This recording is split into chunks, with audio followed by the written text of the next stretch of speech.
Emmanuel Macron vous a confié une mission sur les quartiers populaires, Jean-Louis Borloo. Vous rendez bien qu'on ait la date, votre copie en février ? Mars. Mars. Dites-nous, sur quelle priorité, sur quel levier avez-vous travaillé ? Alors, d'abord, je voudrais tordre le cou à une idée reçue, si vous voulez bien. J'entends ci et là que alors, les quartiers, de quoi s'agit-il ? 5 millions de compatriotes ou de résidents, avec la partie la plus jeune de notre pays.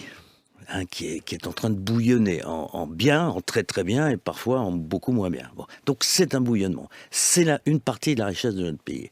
Deuxième idée reçue, c'est qu'on aurait mis beaucoup d'argent dans les quartiers. C'est ça, espèce de... En gros, si c'est pas toujours aussi extraordinairement bien, c'est que c'est un peu de leur faute, quoi. Il y a cette idée, j'allais dire presque ce relent derrière tout ça. La vérité, c'est pas celle-là. La vérité, c'est par la création de ces quartiers, il y a 40 ans, il y a 50 ans. Le résultat, c'est qu'il y a moins d'efforts de la nation dans ces quartiers qu'ailleurs.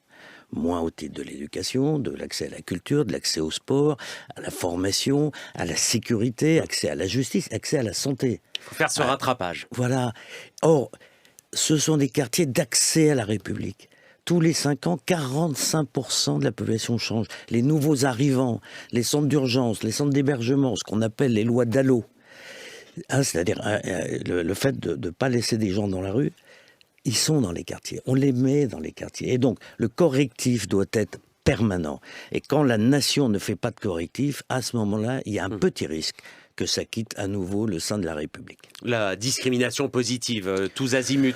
Quand vous parlez de correctif... La discrimination positive, simplement les mêmes moyens qu'ailleurs. Voilà. Non, simplement les mêmes moyens qu'ailleurs. Quand 28% des femmes ont le permis de conduire, ce qui n'est pas le taux national, qui est pas loin de 110, c'est un petit sujet. Bon, c'est compliqué d'avoir des transports publics à proximité, le temps d'accès à un transport public est 4 fois plus long qu'en centre-ville, etc. Mais donc, comment... il faut juste...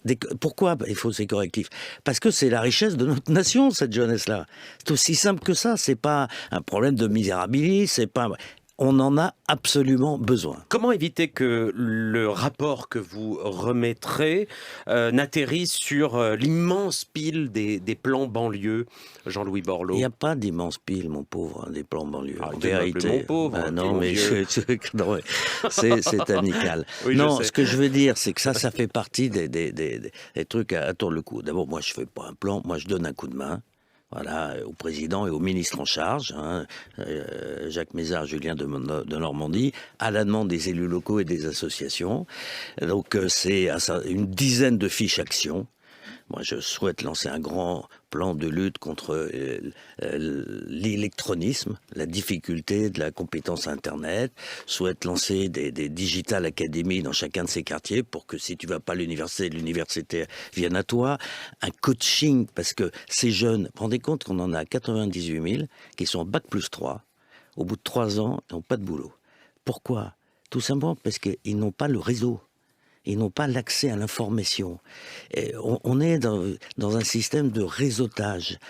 Donc il y a des systèmes de coaching qui vont être mis en place. Il va y avoir un plan extrêmement important qui va être lancé, mais qui va être complètement moderne en s'appuyant sur les nouvelles technologies, évidemment.